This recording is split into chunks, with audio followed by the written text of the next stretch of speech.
Bismillahirrahmanirrahim. Assalamualaikum warahmatullahi wabarakatuh. Alhamdulillahirabbil alamin. Alhamdulillahilladzi anzala as-sakinata fi qulubil mu'minin liyazdadu imanan ma'a imanihim. Asyhadu an la ilaha illallah wahdahu la syarika lah wa asyhadu anna Muhammadan 'abduhu wa rasuluh. Allahumma shalli wa sallim 'ala nabiyyina Muhammad wa 'ala alihi wa ashabihi wa man ittaba'ahum bi ihsanin ila yaumil qiyamah. Allahumma ij'alna minhum. Allahumma inna nas'aluka 'ilman nafi'an wa rizqan thayyiban wa 'amalan mutaqabbalan. Allahumma inna na'udzubika min 'ilmin la yanfa' wa min nafsin la tashba' wa min qalbin la yakhsha' wa min da'watin la yustajabu laha. Allahumma rabbana hab lana min azwajina wa dhurriyyatina qurrata a'yun waj'alna lil muttaqina imama. Rabbi shrah li sadri wa yassir li amri wahlul 'uqdatam min lisani yafqahu qawli. Allahumma amin. Bapak Ibu jamaah salat subuh yang dimuliakan Allah Subhanahu wa taala. Alhamdulillah pagi ini kita bersyukur pada Allah diberikan kesehatan, diberikan kesempatan untuk bisa menegakkan salat subuh di masjid di rumah Allah ini. Merupakan suatu hal yang terus-terusan kita harus banyakkan syukur. Allah juga berikan kita kesehatan di musim sakit hari ini. Semoga kita yang sehat bisa membawa kesehatan ini dalam hal yang Allah ridhoi. Dan bagi semoga yang sakit, semoga ridhonya dengan apa yang Allah tetapkan membuat dosanya berguguran. Dan semoga setiap ikhtiar untuk menyehatkan menjadi satu ruang ibadah, jadi ladang amal bagi dia pula. Dan semoga Allah kembali menjadikan orang-orang yang sakit, orang-orang yang sehat kembali dengan dosa-dosa yang sudah berguguran. Alhamdulillah pada pagi ini insyaallah kita kembali lanjutkan kajian kita tentang surat Luqman.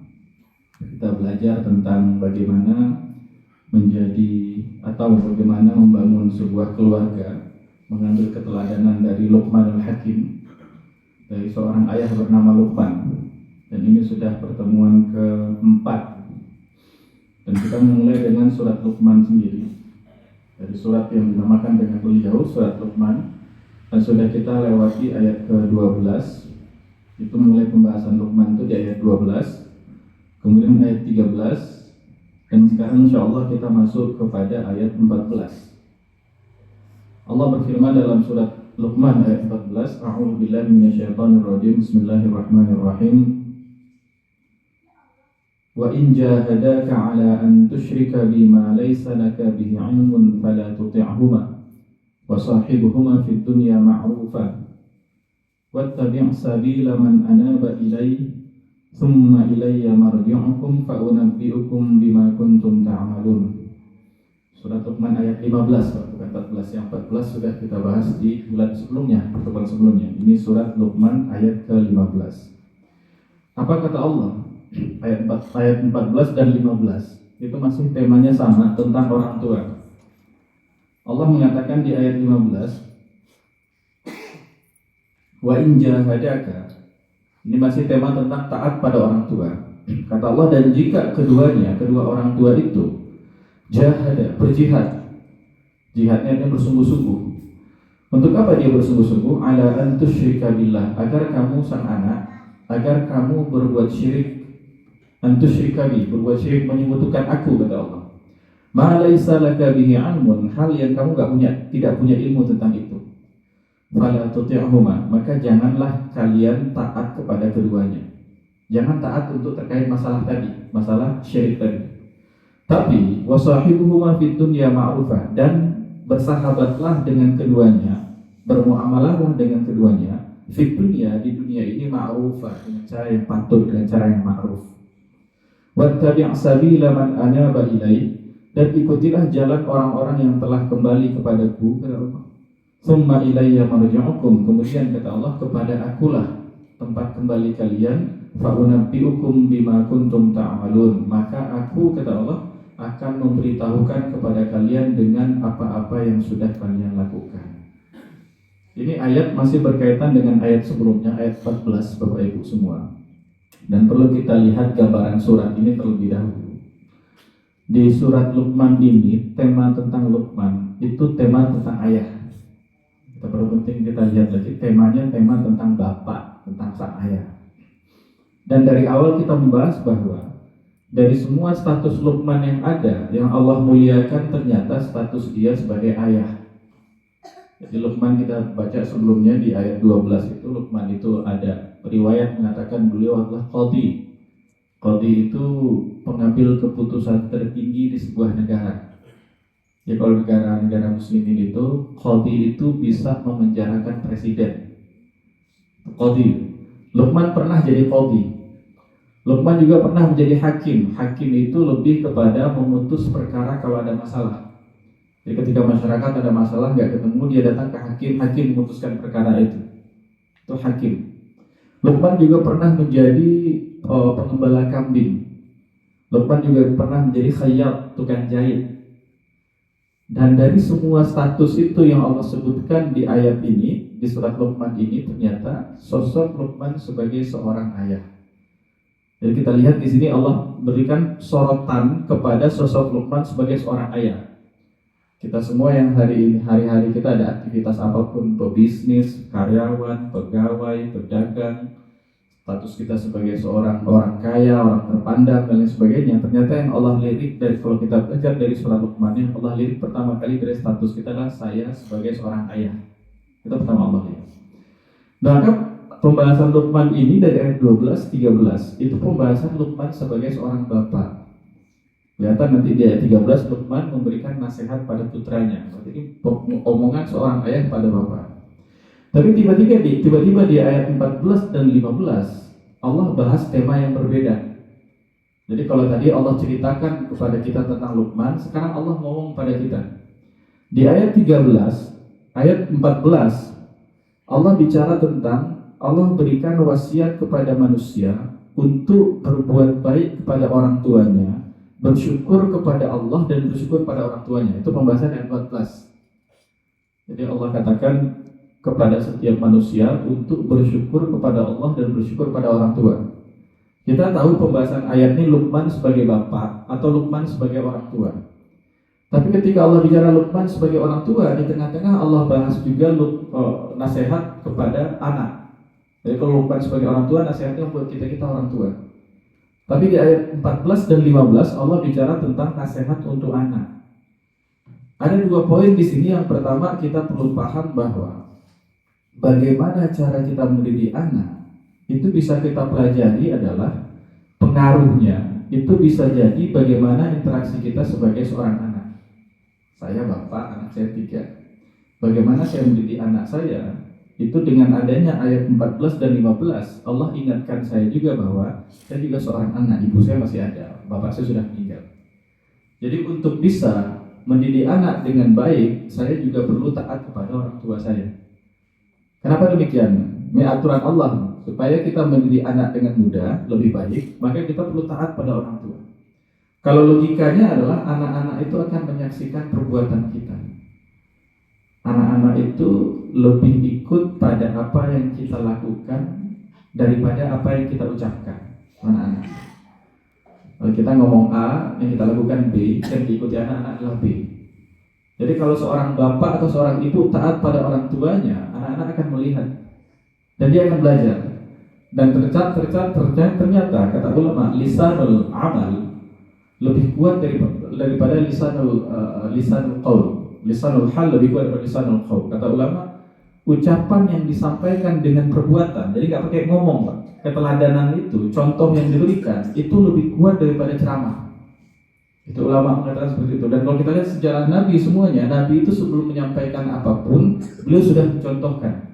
Di antara hal yang membuat Nabi sukses dalam mendidik sahabat adalah karena Nabi memberikan contoh, memberikan teladanan dari semua ajaran yang beliau sampaikan. Nah, kita sebagai orang tua juga demikian, karena anak-anak itu hidup, dia melihat kita sejak umur 3 tahun sudah bisa melihat kita. Dan ketika anak-anak melihat bapaknya dan ibunya, dan keduanya adalah orang yang taat pada orang tuanya, itu anak-anak dengan sendirinya diceramahi oleh perbuatan kita. Kita nggak perlu ceramah lagi, perbuatan kita menjadi teladan bagi dia untuk taat pada orang tua. Kenapa? Karena dia orang tua saya, saat taat dan saat sangat cinta pada orang tuanya. Jadi anak-anak belajar, itu yang pertama. Yang kedua juga, tugas kita sebagai orang tua, kalau kita menjalankan peran sebagai orang tua, tugas kita sebagai orang tua adalah memberitahukan kepada anak, mengajarkan kepada anak, dan mendidik anak-anak kita untuk sangat paham dengan hak-haknya Allah.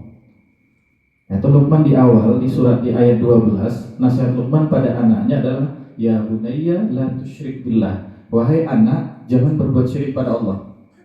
Jadi tugas orang tua menanamkan pada anak-anaknya bahwa ketaatan, kecintaan kepada Allah itu satu. Yang kedua, kata Allah di ayat 13 dan 14 dan 15, kata Allah di ayat 14 15, nanti kalau orang tua mengajarkan pada anak-anak tentang haknya Allah, Allah mengajarkan kepada anak-anak itu tentang haknya orang tua. Jadi ini menarik. Kalau kita mengajarkan pada anak, kamu harus tahu haknya bapak, haknya ibu, gak apa-apa kita ajarkan. Tapi kalau sering diucapkan, nanti anak-anak mengatakan ini konflik kepentingan. Konflik kepentingan kan begitu ya. Kita mengajarkan untuk, ayo hormati bapakmu, hormati orang tuamu, taat sama bapakmu. Kalau terlalu sering ngomong itu, nanti anak mungkin bapak ini tidak dihormati banget. Tapi Allah mengajarkan caranya menarik. Kita nih bapak ngajarin ke anak, wahai nak, penuhilah haknya Allah. Wahai nak, sepanjang kamu hidup jangan berbuat syirik sama Allah. Diajarkan itu, nanti Allah yang mengajarkan kepada anak-anak itu, wahai para anak-anak, bersyukurlah kepadaku, kata Allah, dan kepada kedua orang tuamu. Jadi rapi. Allah yang mengajarkan pada anak-anak untuk bersyukur kepada Allah dan kepada kedua orang tua. Nah, masuk kepada ayat 15. Di ayat 15 ini Allah bicara tentang sebuah keadaan di mana keluarga itu tidak ideal.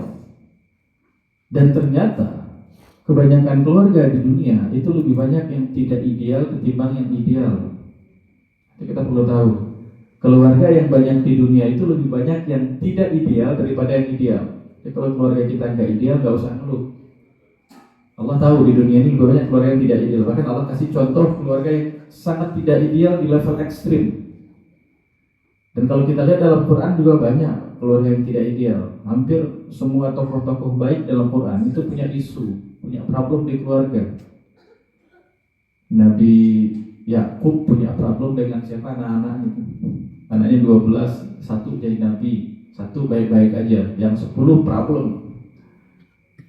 Nabi Ibrahim punya masalah dengan siapa? Dengan bapaknya. Nabi Ibrahimnya soleh, Nabi Ibrahim punya anak Ismail dan Ishak soleh juga. Tapi bapaknya ke atas orang kafir, bikin patung. Satu kampung nyembah patung, satu negara itu nyembah patung. Nabi Ibrahim dakwah itu orang bikin patung. Jangan bikin patung, kenapa harus kita sembah sesuatu yang kita bikin? Pulang ke rumahnya bapaknya bikin patung. Itu punya problem dengan bapaknya. Jadi bapak punya masalah dengan anak-anaknya. Sekarang anak masalahnya sama bapaknya. Ada juga suami Nabi Nuh, Nabi Lut punya masalah dengan siapa? Yang problem istrinya. Istri pengkhianat kata Quran. Istrinya pengkhianat. Suaminya soleh, ini orang soleh, nggak tanggung-tanggung, nggak cuma soleh tapi nabi. Istrinya masalah. Ada juga Asyah binti Muzahim, istri yang solehah, suami Fir'aun. Jadi banyak dalam Quran itu kisah yang punya masalah di rumah tangga. Jadi kalau kita punya masalah rumah tangga, Quran masih tetap panduan kita. Karena Quran juga bicara untuk orang-orang yang di rumah tangganya itu gak ideal. Justru saya menemukan lebih banyak keluarga yang tidak ideal ketimbang yang ideal. Selalu aja. Bahkan Nabi kita, Nabi Muhammad SAW, istrinya Khadijah salihah ya, punya anak Fatimah, nanti menikah dengan Ali, itu Hasan Husain salihah ya. Tapi Nabi juga berdakwah minta kepada Allah, sampai minta kepada Allah supaya Allah berikan hidayah untuk pamannya Abu Thalib. Sebelum pamannya meninggal, Nabi bilang, wahai Abu Thalib, wahai paman, bacalah la ilaha illallah, itu saja baca cukup. Nanti di akhirat biar saya ngomong sama Allah. Pamannya gak dapat hidayah. Artinya banyak sekali keluarga di dunia ini yang tidak ideal. Mungkin sebagiannya keluarga kita. Nah kalau dia tidak ideal, apakah Quran bisa membantu itu? Ya, Quran bisa membantu. Maka Allah kasih contoh keluarga yang tidak ideal yang ada di ayat 14. Kata Allah, wa wasainal insan biwalidayhi, di ayat 15. Wa in jahadaka ala an tusyrika bi.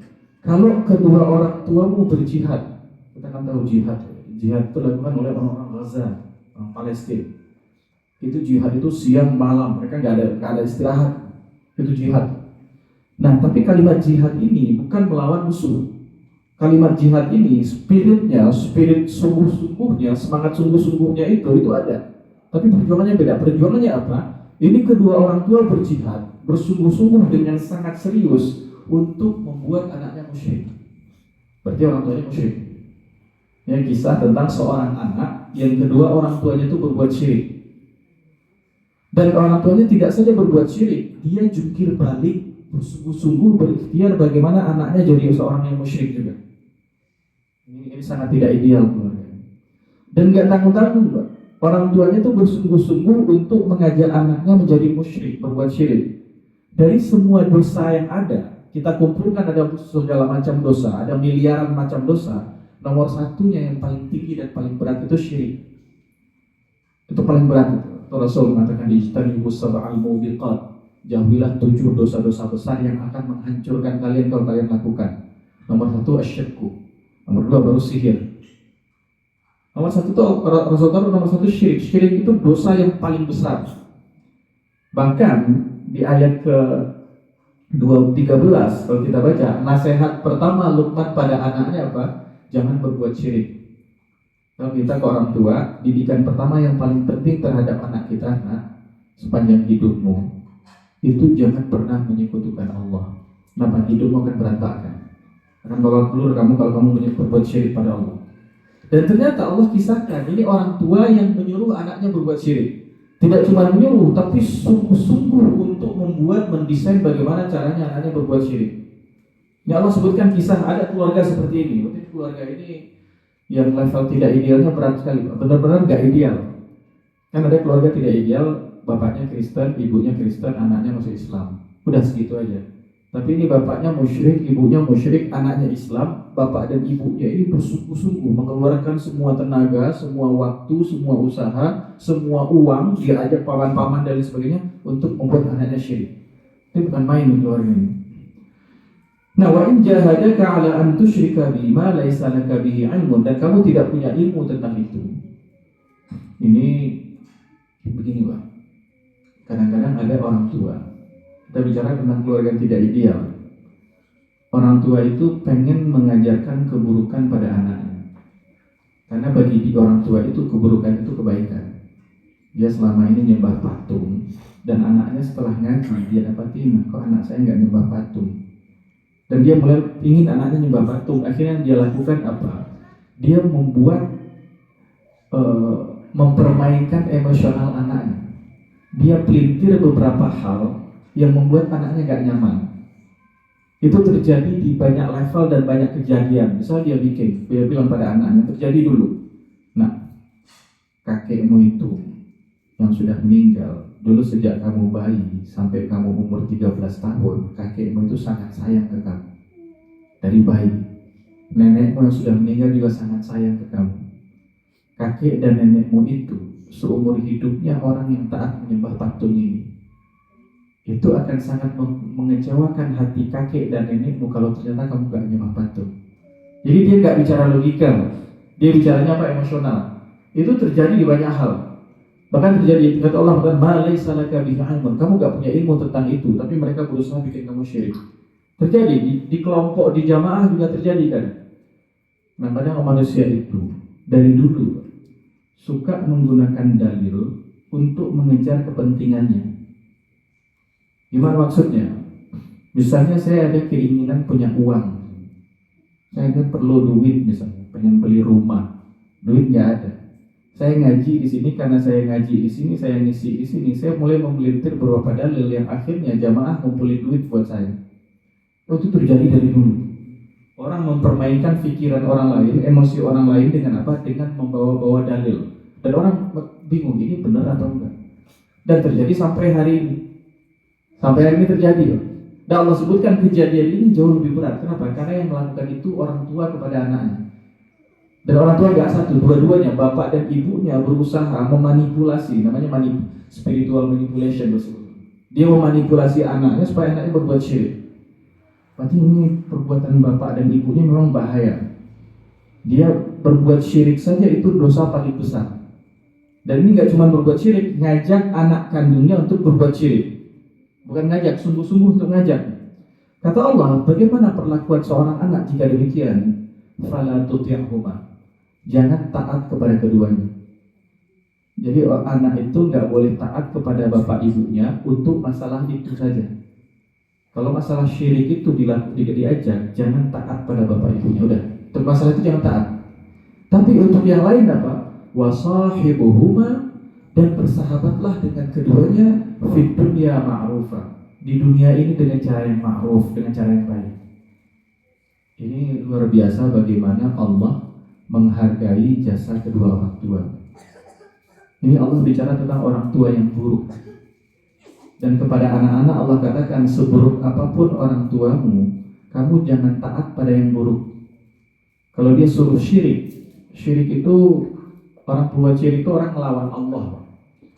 Kalau orang maling, bisa jadi dia karena kebutuhan hidupnya. Dia baru maling itu dia tahu kesalahan sama manusia. Tapi kalau berbuat syirik, itu nggak tanggung-tanggung. Dia tuh nantangin Allah orang berbuat syirik. Dan yang paling murka terhadap orang berbuat syirik itu langsung Allah yang murka. Kalau ada orang berbuat buruk, misalnya, dia melakukan dia berbuat maksiat, bisa jadi Allah nanti tetap sayang ke dia dan ngampuni dia menyesali. Tapi kalau orang berbuat syirik, dia nggak bisa diampuni kecuali dengan taubat. Kalau yang lain Pak, berbuat maksiat bisa diampuni dengan sholat. Tadi kita sholat subuh, maksiat atau dosa yang kita lakukan dari isya ke subuh bisa diampuni dengan sholat subuh tadi. Itu kata Rasul. As-shalawatul khams wal jum'atu ila jum'ah wa ramadan ila ramadan mukaffiratun lima bainahuma idza jutibal kabair. Antara sholat 5 waktu itu bisa menggugurkan dosa yang terjadi di antara 2 sholat kalau dosa besar dijauhi. Tapi dosa besar itu nggak bisa hapus dosanya dengan sholat, nggak bisa pula dengan sakit dan lain sebagainya. Ini cuma satu cara, tobat sama Allah. Tapi kalau dosa-dosa yang lain itu bisa diampuni dengan sholat. Tadi sholat subuh, semua dosa dari isya ke subuh bisa Allah ampuni dengan sholat subuh kita barusan. Tapi kalau ada syirik di situ Allah nggak ampuni. Kenapa? Syirik itu dia melawan Allah. Cara diampuni bagian cuma satu, benar-benar taubat kepada Allah, datang minta ampun, bersungguh-sungguh, berhenti dan seterusnya. Itu syirik. Dan ini kedua orang tuanya mengajak anaknya untuk berbuat syirik. Kata Allah, jangan taat dia itu saja. Sisanya tetap berbuat baik pada dia. Nah, ini hal penting yang perlu kita pahami. Kenapa demikian? Karena hari ini ada masalah besar Pak di orang tua hari ini. Di orang tua yang muda, orang tua seusia saya ke bawah, orang tua yang masih kepala 3, kepala 2 dan kepala 3. Ketika dia jadi orang tua, ternyata dia masih berbuat durhaka pada orang tuanya. Kalau anak kecil durhaka pada orang tuanya, oke, itu masalah dosa. Tapi kalau sudah gede durhaka pada orang tua itu lebih parah. Dan kedurhakaan itu ditopang pakai ilmu sains. Dan ada nama sendiri untuk kedurhakaan itu. Apa namanya? Namanya inner child atau luka pengasuhan. Oh, ini kejahatan level tinggi ini. Ini kedurhakaan kepada orang tua luar biasa. Apa itu inner child atau luka pengasuhan? Saya kasih contoh. Saya minum dulu.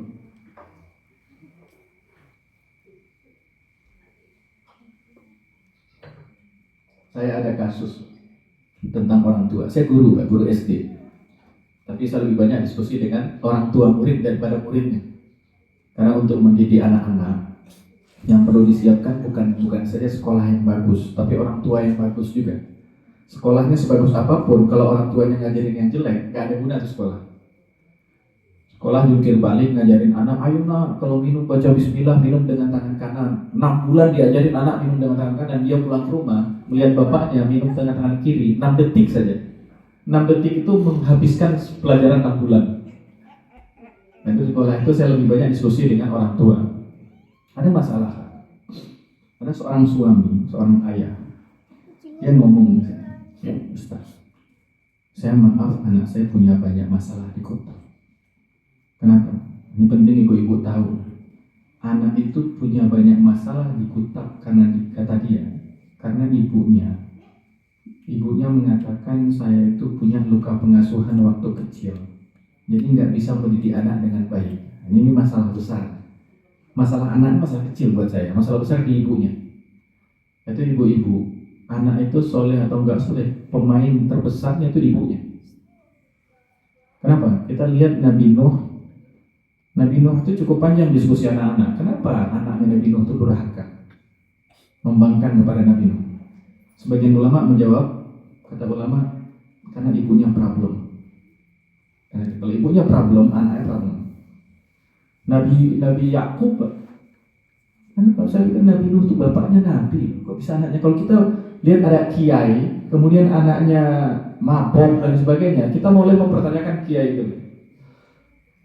Padahal hidayah Allah yang kasih. Jadi kiai itu sungguh-sungguh teman diuji dengan itu. Tapi ada juga Nabi Yakub misalnya. Nabi Yakub itu Nabi, Pak. Punya anak 12. Yang dari yang 12 itu, satu jadi Nabi, satu baik-baik saja. Nah yang 10 ini pengen bunuh adiknya. Kita mulai bertanya, ini gimana parentingnya? Ilmu parenting seperti apa? Kok punya anak 12? Kalau kita ada orang punya anak 12, yang 2 problem, yang 10 baik, kita masih mengatakan gimana bapaknya jadi anaknya? Yang 10 baik, kenapa yang 2 ini masalah? Ini sebaliknya, Pak. Yang 10 problem, yang 2 baik, bahkan satu Nabi, Pak. Dan bapaknya nggak cuma ayah biasa, bapaknya Nabi. Bapaknya Nabi Yakub. Naik ke atas bapaknya Nabi Yakub tuh Ishak, Nabi juga. Kakeknya naik ke atas Ibrahim, Nabi juga. Nah ke samping diagonal itu pamannya, mamanya Ismail, Nabi juga. Nabi Yakub sang bapak itu punya anak Yusuf, Nabi juga. Ini keluarga besar Nabi, punya anak 12, 10 gak jadi. Kita bilang gitu. Gimana caranya? Kalau kita telaah di tafsir itu kita temukan ternyata masalah itu ibunya. Jadi ada tafsir Sayyid Qutb misalnya. Dan di beberapa kitab perjanjian lama juga dituliskan Nabi Yakub itu istrinya 2. Nah, jadi ini versi Israiliyat. Nabi Yakub itu istrinya 2. Dia mau nikah dengan istrinya. Dia datang kepada calon mertuanya. Kata calon mertuanya, kamu mau nikah dengan anak saya itu? Iya, kata Nabi Yakub. Kisahnya di Bible. Kata bapak mertuanya itu, ini anak kedua saya. Gak boleh nikah sama dia kecuali kamu nikah dengan anak pertama, dengan kakaknya. Waktu itu syariat menikahi 2 orang saudara belum dilarang. Menikahi 2 orang saudara kandung dilarang tuh di syariat Islam. Dulu syariat itu nggak dilarang. Dan itu kata bapak mertuanya, kalau mau nikahi dia, nikahi dulu kakaknya belum nikah. Nabi Yakub nggak mau. Tetap pengen nikahi adiknya. Namanya cinta ke adiknya, ngapain nikahi orang lain?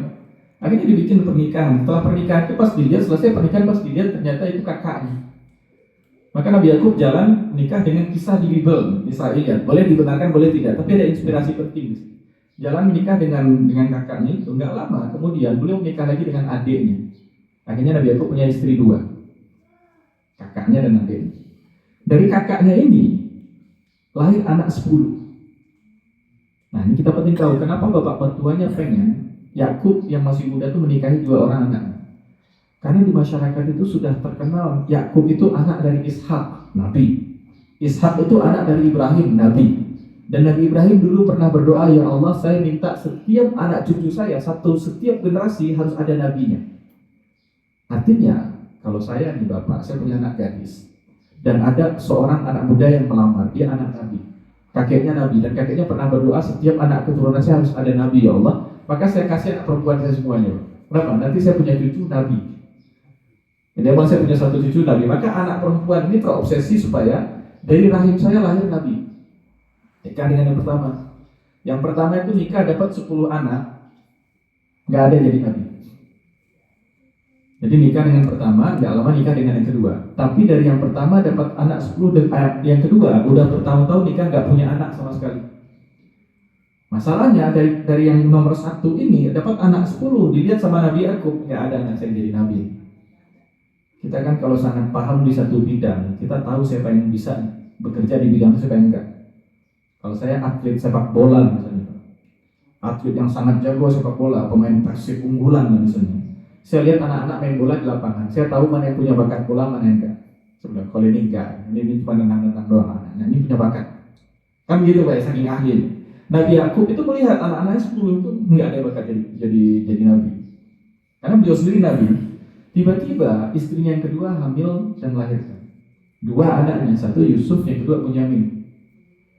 Nah, Nabi Yusuf ketika masih umur 5 tahun 6 tahun datang ke bapaknya dan menceritakan mimpinya. Itu kisah pertama di surat Yusuf.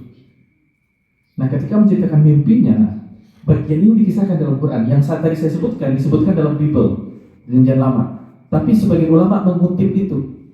Karena Israiliyat itu ada hal-hal yang kita nggak perlu bantah, tapi dia bisa sejalan dengan kisah dalam Quran. Itu berarti nggak apa-apa diambil.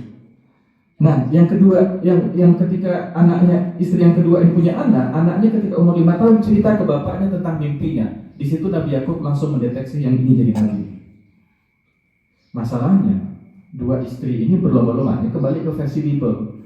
Dua istri ini berlomba-lomba mana yang punya anak dan mana yang anaknya bisa jadi nabi. Karena ada kompetisi, setan masuk. Apa yang setan lakukan? Dia bisikin. Akhirnya ada hasad dari istri pertama kepada istri kedua. Apa hasadnya? Dia mulai tidak terima. Kok ya? Saya itu yang dinikahi pertama kali. Dan dari saya lahir 10 anak. Masa anak yang ke-11 dari istri keduanya itu yang jadi nabi? Masa anak yang 10 itu nggak ada? Mulai tidak nyaman. Di versi Bible disebutkan. Karena nggak nyaman, akhirnya si ibunya ini mendidik kebencian kepada 10 anaknya. Sebab yang saya pelajari itu anak-anak itu nggak punya kebencian, Pak. Anak-anak kita itu kalau SD dia berantem, guling-guling sampai nangis-nangis, meraung-raung. Itu suruh minta maaf. Setengah jam setelah itu mereka berteman kayak nggak ada masalah sama sekali. Kan anak-anak gitu, dia nggak punya dendam. Anak saya berantem sama tetangga. Dia kelas 3 SD, tetangganya kelas 4 SD, kelas 5 SD. Lawannya 3 orang, baku hantam, pulang darah-darah, ini nangis-nangis. Nangis meraung-raung pulang. Katanya, kenapa kamu? Berantem ya? Kamu diapain? Dipukul, terus kamu ngapain? Saya pukul balik. Bagus. Ya kalau pukul balik, kamu salah nggak? Salah kamu apa? Nggak ada salahnya, saya cuma main kucing, kemudian kucingnya ditendang, dia sayang banget sama kucing. Anak-anak nggak ada yang suka iseng sama kucing. Oh berantem sih, oh kamu benar, terus ya udah lawan. Kalau kuat lawan, kalau nggak kuat teriak jadinya. Itu lagi nangis itu, karena saya lihat darah-darah ini dicakar. Saya pengen datangi bapaknya, tangga itu. Cuman masalah anak kecil, ya udahlah. Saya ada lukanya juga sedikit. Nggak lama lagi dibalur sama istri saya tuh, lehernya pakai minyak bubur gitu, obat segala penyakit, segala rupa penyakit itu digosokin, mau kebakar, mau luka, mau apa digosokin. Nggak lama temennya yang berantem tuh manggil Faris, azan asar dia mau sholat asar. Ayo saya keluar dulu, kan temannya kayak biasa. Anak-anak itu nggak punya dendam. Kalau anak-anak punya dendam, kemungkinan diajarin orang tuanya. Kalau ada anak-anak itu nggak didesain untuk punya dendam. Kalau punya dendam, kan diajar orang tua. Nah, di kisah Nabi Yakub punya anak 10 dan 10-nya membenci Nabi Yusuf. Walaupun nanti pada akhirnya di usia tua mereka semuanya taubat. Kita bicara yang bermasalah ini, itu terjadi diajarin ibu. Jadi banyak itu pentingnya ibu seperti itu. Nah, masalah hari ini banyak terjadi di ibu-ibu.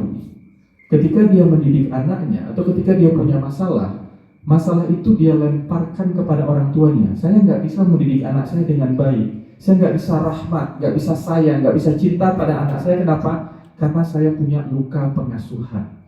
Apa itu luka pengasuhan? Waktu kecil saya dididik dengan kasar oleh bapak saya, maka sekarang saya tidak bisa lembut pada anak saya. Ini kedurhakaan. Ente sudah durhaka sama bapak ente waktu kecil. Setelah ente dewasa masih durhaka sama bapak. Dan ini baru muncul 10 tahun terakhir. Saya kasih tahu Bapak Ibu semua, anak-anak yang diasuh, dididik dengan keras oleh bapaknya, itu sudah ada sejak zaman dulu. Sejak zaman dulu, Nabi Ibrahim itu sampai diusir sama bapak kandungnya. Diusir sama bapak kandungnya, kata Nabi Ibrahim, "Astaghfiru laka rabbi." Aku tetap akan minta ampunkan kepada Tuhanku untuk engkau, wahai ayah. Bapaknya kerasnya minta ampun, bikin patung, bapaknya musyrik, dinasihati sama anaknya diusir. Anaknya menasihati dengan sangat lembut. Dengan sangat lembut, surat Maryam sangat lembut tuh Nabi Ibrahim nasihati bapaknya. Diusir sama bapaknya. Diusir pun kata anaknya, aku akan tetap minta ampun kepada Tuhanku untuk engkau, wahai ayah. Coba itu, luka pengasuhan Nabi Ibrahim seberat apa? Dan Nabi Ibrahim terus mendoakan bapaknya sampai turun wahyu kepada Nabi Ibrahim mengatakan, "Falamma tabayyana annahu aduwwun lillah tabarra'a minhu." Sampai datang perintah Allah mengatakan bahwa bapakmu itu Ibrahim itu musuh Allah. Baru Nabi Ibrahim berhenti mendoakan bapaknya. Itu luka pengasuhannya Nabi Ibrahim itu beratnya seperti apa? Oh, nggak tanggung-tanggung banget kalau bicara luka pengasuhan. Dan ternyata Nabi Ibrahim itu di akhir surat Al-Hajj Allah sebutkan Nabi Ibrahim itu sukses menjadi ayah yang hebat. Bukan saja untuk Ismail dan Ishak, tapi sukses menjadi ayah yang hebat untuk semua kita. Allah katakan Islam ini sebagai millata abikum Ibrahim huwa sammakumul muslimina min qablu. Islam ini adalah agama ayah kalian Ibrahim. Allah tidak bilang Islam ini agama Rasul kalian Ibrahim, tapi millata abikum, agama ayah kalian Ibrahim. Kita tahu Nabi Ibrahim itu Rasul kita, tapi Allah katakan Islam ini agama ayah kalian Ibrahim. Artinya Allah Subhanahu wa Ta'ala mengakui Nabi Ibrahim sebagai ayah yang sukses, walaupun dia dilahirkan, dia dididik oleh ayah yang musyrik dan gagal. Luka pengasuhan itu nggak ada. Hari ini kalimat itu baru muncul 10 tahun terakhir. Orang-orang yang dididik dengan keras, tapi dia bisa mendidik anaknya dengan lembut, itu sudah ada dari zaman dulu. Hanya saja masalah hari ini, masalah penyakit orang zaman sekarang adalah orang zaman sekarang itu tidak mau bertanggung jawab atas perbuatannya sendiri. Penyakit anak-anak zaman sekarang. Orang zaman sekarang setiap ada masalah yang dia lakukan apa? Dia cari kambing hitamnya siapa. Ada seorang karyawan, ini sering kejadian. Karyawan di kantor, dia punya bos. Kadang bosnya itu memberikan tugas lebih dari yang seharusnya. Dia ngoceh ke sana kemari, sampai dia ngoceh komplain ke saya. Ustaz, gimana menurut pendapat antum? Saya bekerja dan manajer saya itu kadang ngasih tugas di luar job desk. Tugas dikasih di luar job desk, jam 4 udah pulang, jam 4.30 masih dikasih kerjaan. Itu ngeluh saja isinya. Saya tanya ke anak muda itu, kamu berani nggak ngomong sama bos kamu? Nggak berani, Ustaz. Kalau nggak berani ngomong, kalau kamu disuruh kerja di luar job desk kamu, di luar perintah kerja, kamu ya ngomong sama bosnya. Wah, nggak berani, Ustaz. Saya staf baru. Kalau nggak berani ngomong, udah keluar aja dari kantornya. Berani nggak? Wah, saya keluar nanti ini BUMN nih, tempat kerja, mungkin di bawah itu gajinya. Kalau nggak mau ngomong ke bosmu dan nggak mau keluar, udah kerjain aja. Hari ini ada orang yang dia diperintahkan, betul bosnya salah, tapi dia nggak berani ngomong sama bosnya dan nggak berani juga keluar, udah resign aja. Akhirnya dia cari orang yang sama nasibnya dengan dia, dan kumpullah orang itu. Akhirnya orang itu menjadi satu kumpulan yang isinya komplain aja terus, ngeluh aja terus. Saya bilang bapak-bapak kalian dulu itu diperbudak oleh bosnya lebih parah dari ini. Suruh beliin rokok, suruh jemput anaknya sekolah, anak bos kan ada di job dia kerjain, dan dia nggak sediakan waktu untuk ngeluh. Dan jalan terus. Hari ini kita mencari hal untuk ngeluh. Gak cuma kita ngumpul, bahkan kita dapat artis-artis selebgram yang isinya ngeluh-ngeluh itu. Akhirnya hari ini kalau kita punya masalah kita selalu cari pihak lain untuk dikambing hitamkan. Nah, gitu. Kantor saya toksik, orang tua saya punya inner child. Ini salah siapapun disalahkan. Negara dia salahkan, pemerintah dia salahkan, kantor dia salahkan, partner kerja dia salahkan, kompetitor dia salahkan. Semua penderitaan hidupnya dia nggak bertanggung jawab atas penderitaan hidupnya. Itu yang disebut dia tidak punya ownership terhadap dirinya. Dia tidak punya kepemilikan terhadap diri. Kalau masalah ente, urus masalah ente. Jangan salahin orang lain, urus. Kalau memang orang yang salah, datangi orang tuh, hadapi, ngomong sama dia. Ini datangi nggak berani, akhirnya ngoceh di belakang. Dan ini cukup banyak orang tua muda punya penyakit kayak gini. Ada masalah, salahin orang lain, salahin orang. Sampai ketika nggak ada orang yang bisa disalahin, siapa yang dia salahin? Dia salahin orang tua yang sudah meninggal. Gimana cara dia menyalahkan? Dulu orang tua saya pernah memukul saya dengan sangat keras sekali. Dan pukulan itu masih berbekas hingga hari ini. Karena itu hari ini saya tidak bisa mendidik anak saya dengan baik. Bilang aja ente malas didik anak. Gak usah sampai orang tua ini. Anak yang dididik keras sama orang tuanya bukan ente doang. Sedangkan ribuan tahun manusia hidup, ribuan tahun ada miliaran manusia punya bapak yang keras dan kasar. Dan anaknya kita kata buah, anaknya bisa menjadi bapak yang lembut untuk anaknya. Nah, ini kedurhakaan luar biasa berat. Dan kadang-kadang anak-anak melakukan itu. Dan dia punya masalah dirinya yang dia salahkan bapak dan ibunya mendidik saya, ini salah. Ini mindset ini bukan buat anak-anak. Mindset ini buat kita orang tua, oke. Bapak ibu hati-hati mendidik anak. Itu buat kita, oke. Kenapa Bapak? Bisa jadi kalimat kasar kita yang kita ucapkan kepada mereka berbekas lama untuk mereka. Tapi kalau ngomong ke anak, udah selesai. Bapakmu sudah mengerjakan tugasnya, ibumu sudah mengerjakan tugasnya. Mereka nggak ada pelajaran parenting dulu. Mereka nggak ada ngaji-ngaji kayak begini dulu. Zaman Pak Harto mana ada ngaji-ngaji kayak begini, Pak? Ngaji kayak gini, ngomong sembarang, kritik pemerintah, ustadznya nggak pulang ke rumah, itu udah. Ustadznya sampai depan ditangkap, diangkat. Nggak ada ngaji-ngaji kritis tuh, nggak ada ngaji-ngaji mendalam tuh, nggak ada. Ada tuh ngaji formalitas semua. Bapak ibuku itu dengan semua keterbatasannya dia didik kamu. Dan dia pasti punya kekurangan. Buat kita juga punya kekurangan. Kita didik anak kita punya kekurangan. Dan ternyata ketika dewasa, kekurangan kita itu dilabeli sama anak kita. Dikasih nama luka pengasuhan. Kan kurang ajar tuh anak. Oh, hari ini berkembang banyak. Banyak anak punya penyakit jiwa yang dia salahkan adalah bapak dan ibunya. Ini nanti udah tua masih durhaka. Ya udah namanya luka pengasuhan. Udah. Ada masalah hari ini, hadapi masalah itu. Masalah hari ini saya belum bisa mendidik anak. Semua kita belum bisa mendidik anak. Saya mendidik anak saya pertama itu saya banyak ngomong sama istri saya. Kita punya banyak dosa sama anak pertama kita. Kenapa? Kita belajar jadi orang tua itu prakteknya anak pertama kita. Karena kita nggak tahu apa-apa, jadi nol praktek tuh, gagal kita jadi anak pertama. Yaitu Bapak Ibu kalau kita lihat tuh banyak anak pertama itu tidak sepercaya diri anak kedua. Anak kedua bisa lebih confidence daripada kakaknya. Kenapa? Karena ketika didik anak pertama kita baru belajar jadi orang tua, Pak. Namanya baru belajar, sebagian besar kita tuh gampang marah. Anak kita korban marah, akhirnya dia minderan. Setelah kita bertumbuh dewasa menjadi orang tua yang lebih baik, anak kedua lahir, kita lebih bijak menghadapi anak kedua. Akhirnya anak kedua tuh lebih percaya diri daripada anak pertama. Banyak seperti itu. Jadi kalau kita nggak bisa didik anak, salahkan saya diri sendiri, nggak usah lempar kemana-mana. Oh ya, berarti saya kurang, apa yang kurang? Berarti perbaiki. Karena kalau menyalahkan itu, gak akan ada perubahan dalam hidup kita. Apalagi kalimatnya, saya pernah dididik dulu dan membekas di diri saya. Udah gak berubah tuh orang. Apapun yang dibilang, dikasih dalil, dikasih sains, dikasih riset, gak akan berubah. Kenapa?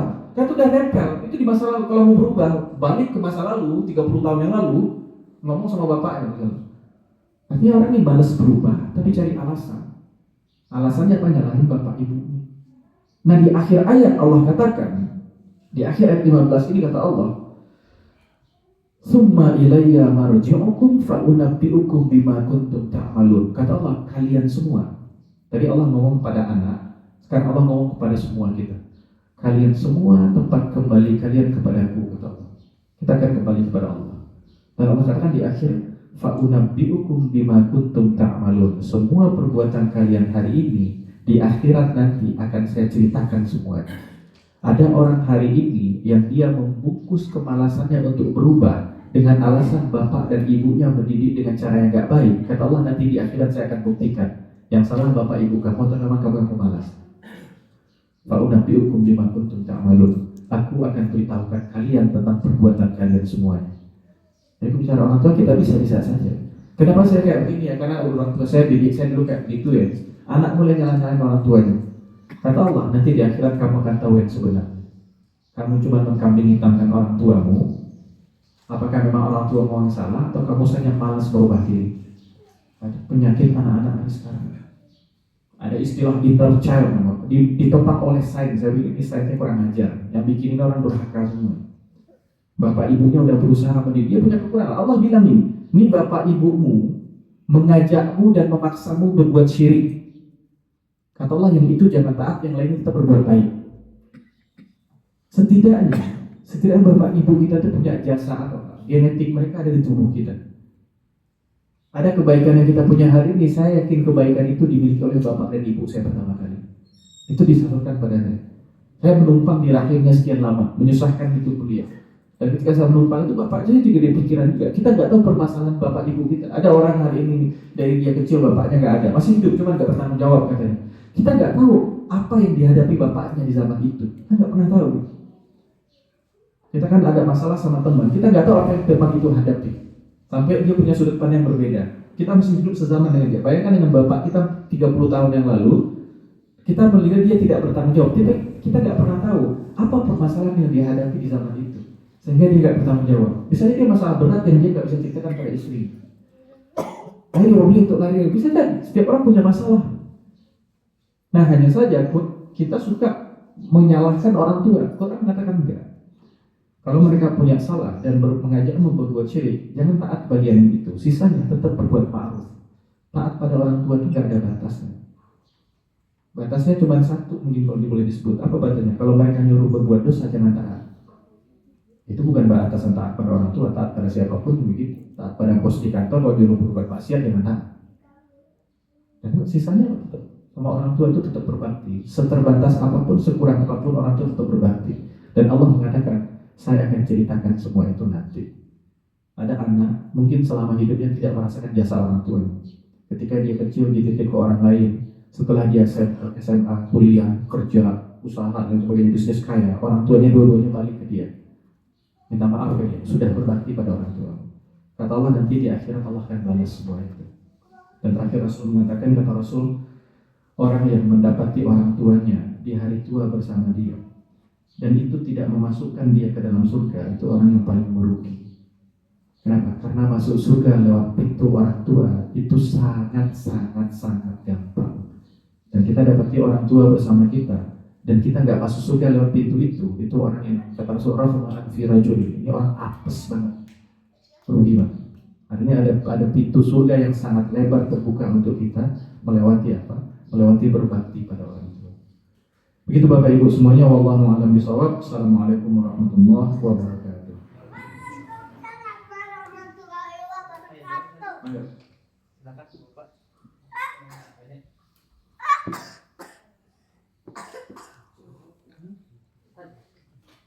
Saya mengenai sebelum Islam datang, masyarakat jahiliyah di kota Mekah menyembah berhala-berhala. Ya.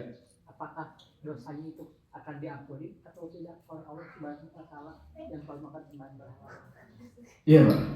Ketika Rasul datang atau ketika Nabi Muhammad SAW diberikan wahyu, itu Nabi terakhir itu jaraknya 600 tahun.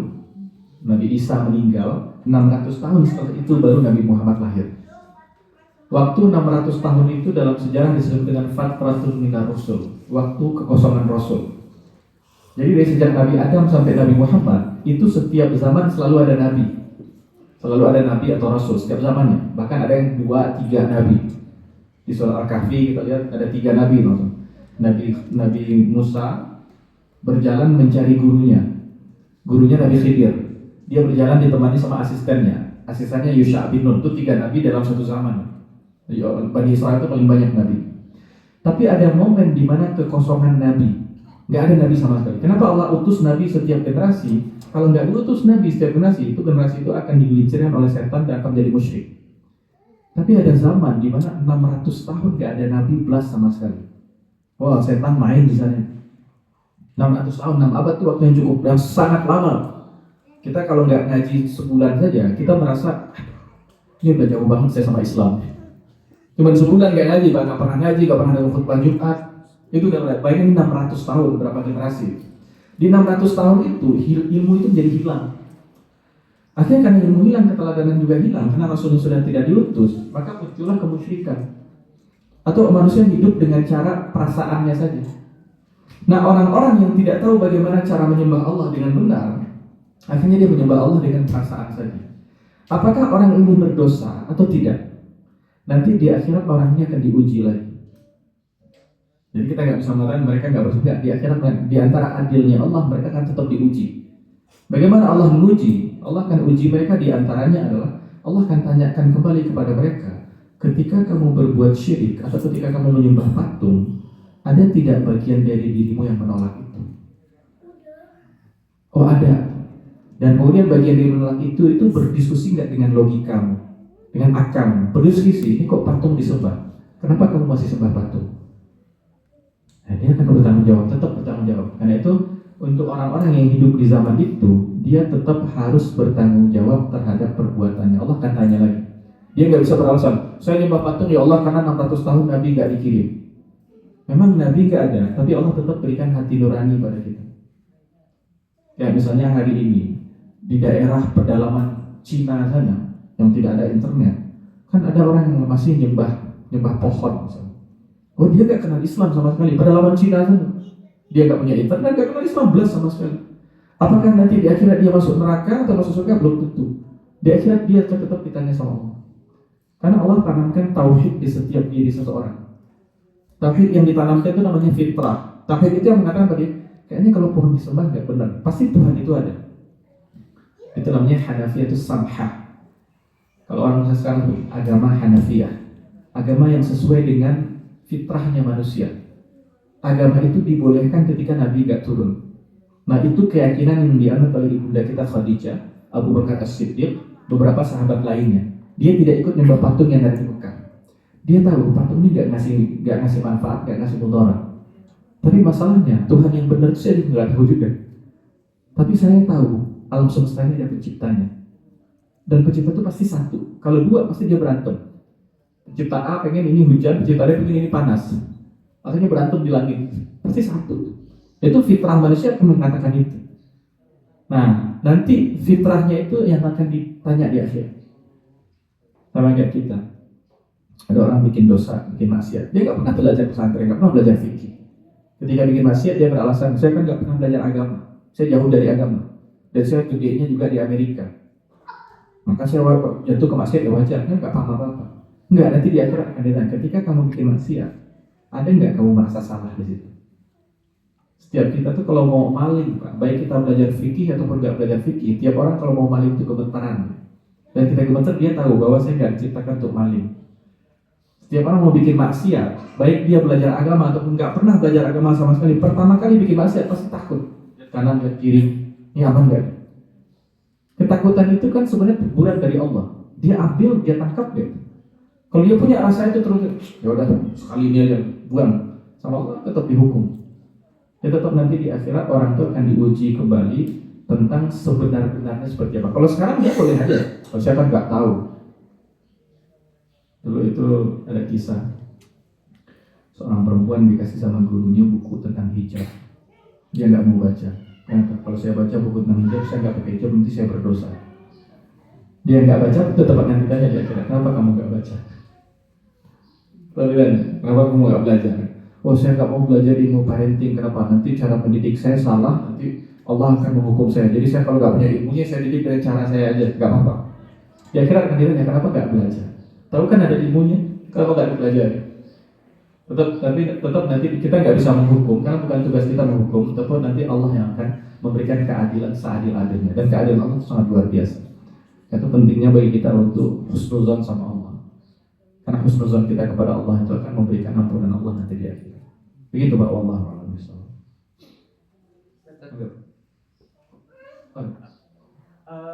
Terkait dengan kadang di sana ada generasi sendiri. Bagaimana kita mengambil anak seperti itu, terus bagaimana cara kita mendidik anak-anak di masa kita sekarang? Ya, saya nggak setuju Pak. Itu namanya generalisasi. Generasi strawberry itu maksudnya kelihatan di luar bagus, dicoba asem. Artinya anak-anak itu kelihatan sosial media keren, aslinya bobrok. Sebagian anak-anak kayak gitu, tapi nggak semua. Saya masih ketemu dengan anak-anak yang kualitas dirinya bagus, anak-anak muda. Saya baru hari Sabtu kemarin ketemu sama teman ini HR, HR, Human Resource Development, di perusahaan besar. Dia udah balik Singapura, dan dia juga setuju kok. Saya nggak sepakat melabeli anak. Kalau Gen Z itu pasti cengeng. Enggak, saya ketemu staff saya Gen Z dan nggak cengeng. Jadi kadang-kadang pelabelan gitu. Kalau pelabelannya cuma untuk angkatan doang, oke. Kayak kita kan pernah bilang, ini anak-anak 70-an. Kan zaman kita dulu itu ada generasi 70-an gitu kan. Ada generasi 90-an. Kalau pelabelannya cuma angkatan lahir doang, oke, nggak masalah. Tapi kalau melabelkan sampai ke sifat, saya nggak setuju. Karena kalau dilabelkan gitu, sekarang misalnya ada Gen Z, dia masuk usia 25 tahun sekarang. Dan Gen Z itu mulai berpikir bahwa kita punya yang namanya quarter life crisis. Krisis usia seperempat abad. Jadi anak-anak ketika seperempat abad, ketika 25 tahun usianya mulai goncang hidupnya. Dan di pukul rata semua Gen Z kayak gitu. Tapi ada Gen Z, dia tumbuh baik-baik saja. Di usia 25 tahun udah settle. Usia 21 tahun dia udah nikah, 25 udah 2 anaknya. Dan amal-amal saja. Terus dia mulai berpikir, kok saya nggak krisis ya? Kok saya nggak stres ya? Kayaknya saya sendiri yang beda. Dia mulai menilai-nilai dirinya kayak saya harus stres. Itu penamaan itu kadang-kadang bahaya juga. Ya, kalau kita berpikir anak muda identik dengan stres, oh enggak. Saya ketemu dengan anak muda pekerja keras. Kalau nggak bisa pergi ke kampung-kampung sana, yang internet nggak masuk di sana. Anak-anak umur 14 tahun tuh udah ke sawah. Udah mikul karung sekian kuintal gitu. Tiap hari dan nggak ngeluh. Itu anak-anak yang strong dari sejak umur 15 tahun. Masih ada. Kenapa sekarang ada anak-anak yang main blade? Karena kebanyakan baca ini TikTok, isinya ngeluh itu. Dan dia mulai berpikir kalau saya usia itu memang berarti saya harus ngeluh. Saya harus kehilangan identitas. Kagak juga.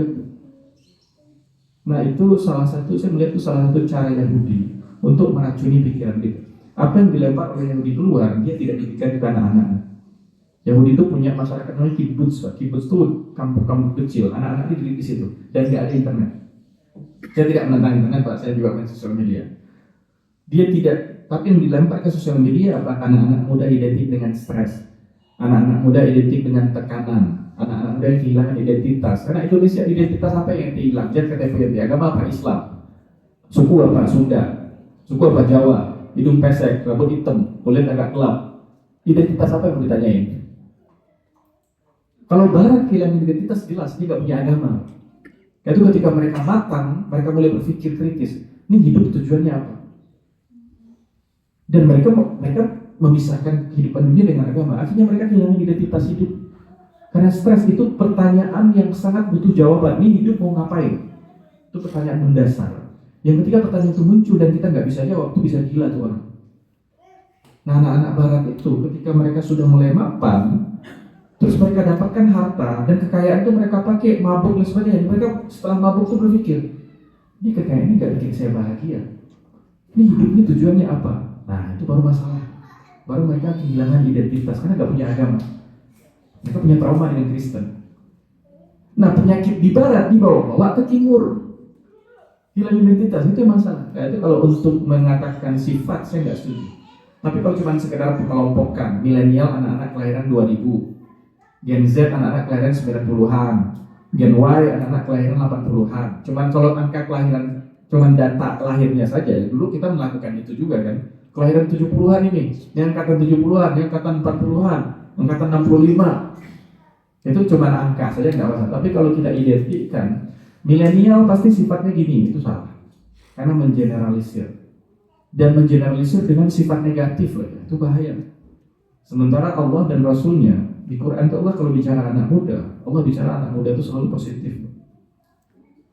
Anak muda itu disebut Quran itu selalu positif. Siapa anak muda? Ibrahim ketika muda. Ibrahim ketika muda terus berhadapan dengan satu negara. Ashabul Kahfi itu anak SMP SMA. Kalau orang muda indahum fityah, mereka fityah. Fityah itu anak yang baru balik. Jadi usia Ashabul Kahfi itu bukan usia kita, bukan usia mamang-mamang, bukan. Usianya masih SMP SMA. Tapi sudah berani challenging status quo, berani melawan satu negara. Luar biasa. Islam ketika bicara anak muda yang idealis, kokoh, punya keyakinan kuat, dan pantang menyerah.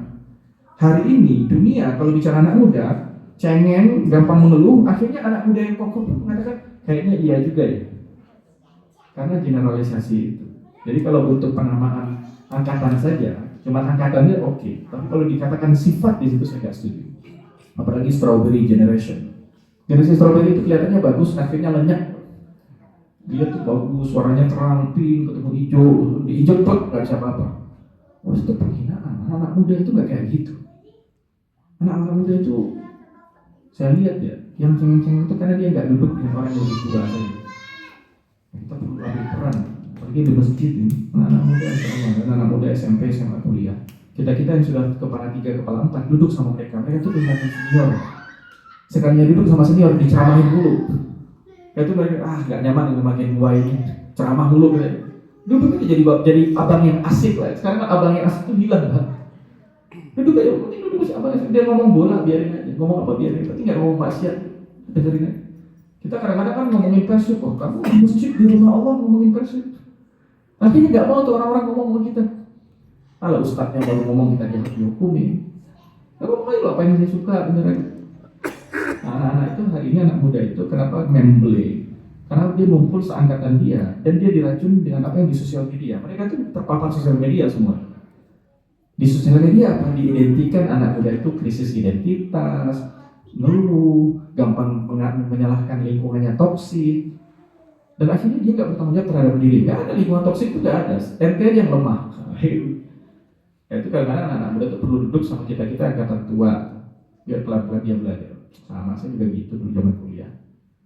Kuliah kan, waduh dosen mulu skripsi, wah dulu kita ada namanya dosen killer. Dosen killer itu kalau dia udah masuk selangkah ke kelas, semua di belakang dia suruh tutup pintu dari luar. Kamu dosen kamu apa? Dulu dosen kita ditampar dosen biasa. Sekarang anak-anak tampar dosen drama di sosial media. Kita ditampar guru, dulu pulang ke rumah ditampar lagi sama bapak kita. Aduh, buat saya ditampar guru pak, karena ngerokok nih satu lagi bapak. Gak dulu, itu strong semua. Angkatan sebelum gitu tuh luar biasa strong. Kenapa sekarang cengeng diantaranya mungkin karena kita pun yang senior nggak duduk dengan mereka jadi teman yang asik.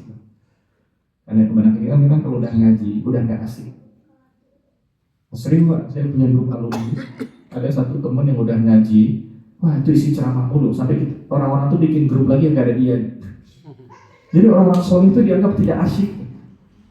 Ya maksudnya ini Luqman pak, Luqman wa yang itu ya bunayya la tusyrik billah. Ketika Luqman kasih nasihat pada anaknya, ketika itu sedang kasih nasihat. Ulama bahas kenapa ada ketika itu sedang kasih nasihat. Sebagian ulama menjelaskan karena ada momen ketika Luqman gak kasih nasihat untuk anaknya. Terus ngapain Luqman? Ya ngomongnya ke orang biasa. Mana nak? Mana tadi main bola? Mana asik main bola? Asik pak. Oh mantap. Luqman yang luar biasa bijaksananya itu masih ngomong hal-hal sepele dengan anak. Nabi Yakub pembukaan surat Yusuf itu cuma bapak sama anak ngomongin mimpinya anak. Apa? Mimpinya anak apa pentingnya diomongin? Tapi diabadikan dalam Quran. Nah, itu bapak yang asik. Kadang-kadang kita jadi orang yang tidak asik. Apa-apa nasihat ya semua. Akhirnya anak-anak tuh bapak mau ngomong kena ceramah. Nggak ada yang mau curhat sama bapak. Itu perlu jadi bapak yang asik, abang yang asik.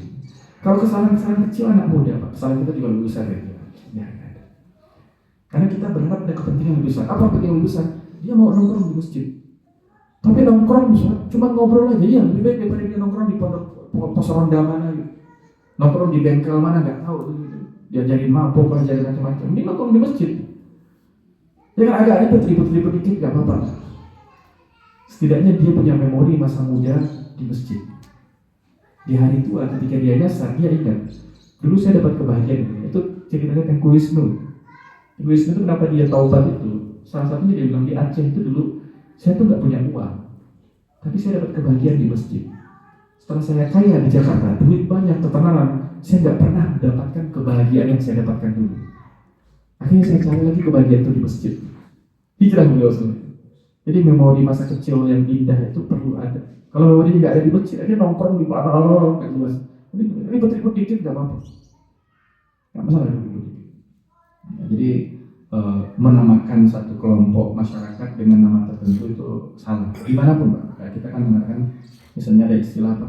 Orang Padang pelit. Yang pelit ada, saya tahu juga. Yang dermawan juga ada. Terus orang apa? Orang Melayu pemalas, orang Sunda pemalas. Wow, saya punya teman orang Sunda lebih rajin dari saya orang Padang. Ada juga. Jadi memukul rata itu nggak boleh. Untuk layasar kaum min qaumin. Jangan satu kelompok itu mensakar itu merendahkan kelompok lain. Kadang itu terjadi pada suku, kadang terjadi pada kampung, kadang terjadi pada generasi. Nah, itu kalau cuma penyebutan generasi hanya untuk angka tahun lahir nggak masalah. Tapi kalau disebutkan untuk sifat tertentu, menurut saya itu jadi masalah. Itu Pak, wallahu a'lam. Terakhir dari Pak. Saya pernah dengar satu kajian dari Ustaz Bedri bahwa Allah menyebutkan kalau misalkan satu pasangan satu selaras gitu ya antara suami dengan istri, Allah memanggil istrinya itu zaujah. Tapi kalau misalkan nggak selaras, manggilnya imro'ah, menyebutannya imro'ah. Sebenarnya barangkali kita tahu perbedaan mendasarnya apa sih? Ya, pertama kata zaujun.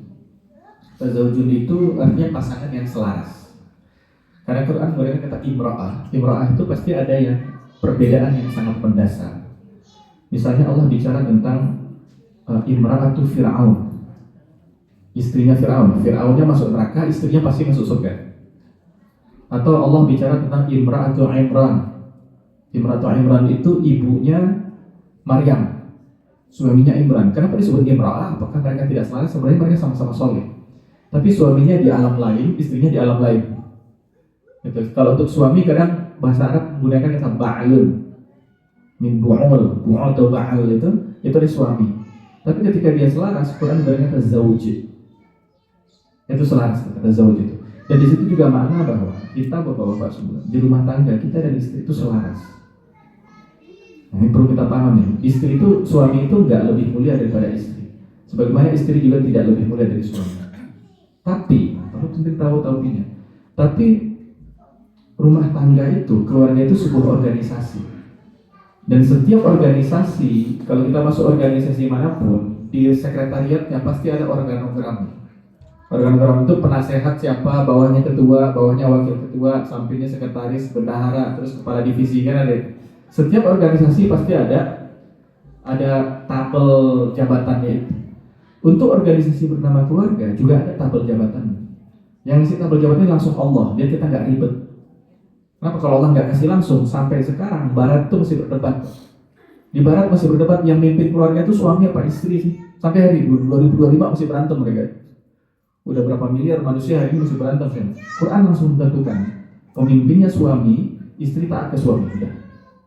Apakah dengan itu suami lebih mulia daripada istri? Enggak. Siapa yang paling mulia? Dia yang menjalankan tugas dengan sangat baik. Mulia Allah. Jadi kalau dia memimpin, melindungi, mengayomi, memberikan keteladanan. Yang dipimpin taat sama yang memimpin. Udah selesai. Kalau itu enggak terjadi, anak-anak ke kubu besar melihat nih emak saya ngelawan terus ke bapaknya. Anak laki-laki akan tumbuh menjadi anak yang pengecut, dan anak perempuan akan tumbuh menjadi istri yang akan melawan sama suaminya. Oh, muter aja kayak gitu. Itu kata Dr. Khalid Ahmad Asyantun. Nah, dia sebenarnya masalah kita hari ini. Kalau dikatakan suami itu pemimpin, istri itu yang dipimpin, kita mulai ngomong, oh patriarki. Kita punya istilah sendiri sekarang. Istilah itu kita nggak sadar istilah itu menyerang Islam. Hanya karena suami kata Allah pemimpin dan istri yang dipimpin, apakah suami lebih mulia dari istri? Enggak, saya belum ketemu dalilnya. Bisa jadi yang dipimpin itu lebih mulia dari yang dipimpin. Waktu saya dulu kerja 8 tahun di Pemda, Pak, di Jakarta. Di beberapa kantor itu saya temukan, staf itu lebih keren daripada manajernya. Saya sering ketemu kepala seksi, lebih mantap daripada kepala bidang. Kepala seksi ketika menjelaskan tugasnya, jelas, clear, visinya clear, menjelaskan tugas clear, menyampaikan kepada timnya juga jelas. Pas kepala bidangnya ngomong, ngangong-ngangong gak jelas. Saya lebih respect kepada kepala seksi ketimbang kepala bidang. Kan biasa di dunia. Buat saya kepala seksi kan di bawah kepala bidang. Kepala seksinya lebih mulia daripada kepala bidang. Nah di kita kadang kalau dikatakan suami pemimpin, istri yang pimpin, langsung kenapa suami lebih mulia? Gak sama saja. Yang lebih mulia siapa? Inna akramakum indallahi atqakum. Yang paling mulia, yang paling bertakwa. Bagaimana cara kita bertakwa dalam kehidupan suami istri? Ayo kita jalankan peran sebaik mungkin. Kalau saya sebagai suami, peran saya untuk menafkahi, memberikan keteladanan, mengayomi, melindungi, mengajarkan, menjadi ayah yang benar, menanamkan nilai pada istri dan anak-anak saya. Dan istri saya nggak apa-apa, saya lebih baik dari istri saya. Tapi kalau istri saya taat kepada suaminya luar biasa, menyayangi anak-anaknya luar biasa, bertanggung jawab untuk urusan rumah luar biasa, suaminya taat aja. Dan suaminya main game dulu. Bon, bikinin mie, mabukan. Bagi Allah istrinya lebih mulia pada suami. Jadi kemuliaan itu nilai dari Allah. Cuman Allah bikin aturan supaya keluarga itu klop. Masalah hari ini kita nggak ikut aturan itu untuk babak belur rumah. Istri nggak taat ke suami nggak tahu juga bagaimana caranya mimpin. Akhirnya babak belur, anak-anak tumbuh besar lihat bapak ibu. Anak sekolah pertama itu bapak ibu. Tumbuh besar lihat bapak ibunya. Ibu saya nggak pernah taat sama bapak saya. Dan bapak saya juga nggak tahu caranya bertindak memimpin keluarga. Akhirnya anak laki-laki tumbuh kemayu, cemen, penakut. Lihat bapaknya kayak gitu, diatur-atur mama. Dan anak-anak perempuan mulai mendominasi. Anak perempuan itu mendominasi susah loh. Itu Barat itu hari ini ingin menghilangkan ketokohan laki-laki di rumah. Itu yang diinginkan Barat. Tapi bagi buka sosial media ngomongin bapak itu paling identik sama bapak tukang lucu doang. Gak ada yang salah dengan lucu, saya juga melucu. Buat anak-anak saya, suka bercanda. Tapi bapak itu dengan identik dengan lucu. Padahal di Quran disebut bapak itu yang menanamkan nilai. Bapak itu yang menanamkan visi untuk anak-anak. Bapak itu yang menanamkan, kalau kamu dewasa begini. Itu akan diingat sama anak seumur hidup. Cuman sekarang dunia mengatakan bapak itu cuma bisa ngelawak doang. Ngelawak bapak yang budek, bapak yang disuruh ini, disuruh itu. Ini galon pindah kemana, salah taruh ini. Itu yang digambar-gambarkan terus. Memang kesalahan kita loh. Anduk basah taruh di kasur, betul salah kita. Tapi yang diangkat itu terus. Orang nggak ada bahas bapak yang bijak, bapak yang menanamkan ketangguhan kepada anak-anaknya, Bapak yang menanamkan pantang menyerah pada anak-anaknya. Itu ada nggak dibahas di sosial media hari ini? Ada isu itu. Yang ada bapak-bapak gemblet semua, bapak paling tinggi melucu aja udah. Konyol bapak punya. Apa yang mau ditanamkan nilai pada anak-anak? Nggak ada yang salah dengan melucu, Pak. Anak-anak itu kalau kita tegas terus nggak asik tuh bapak.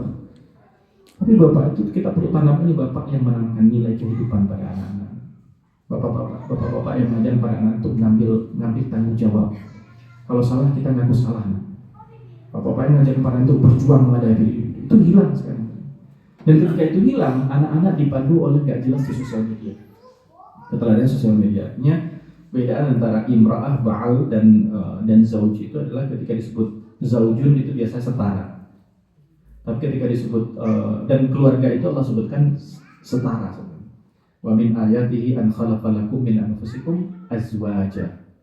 Di antara ayatnya Allah ciptakan dari diri kalian itu bukan imra'ah tapi azwaj, zauj kalian. Jadi default itu kita dan istri itu setara. Siapa yang lebih mulia, mana yang menjalankan tugasnya lebih baik. Kalau istri tetap taat sama suaminya, walaupun suaminya hancur-hancuran gak jelas, kerjanya mancing ya dulu, pulang mancing main game, terus istrinya tetap taat, di sisi Allah istrinya lebih mulia daripada suami. Tetap aja jalani itu.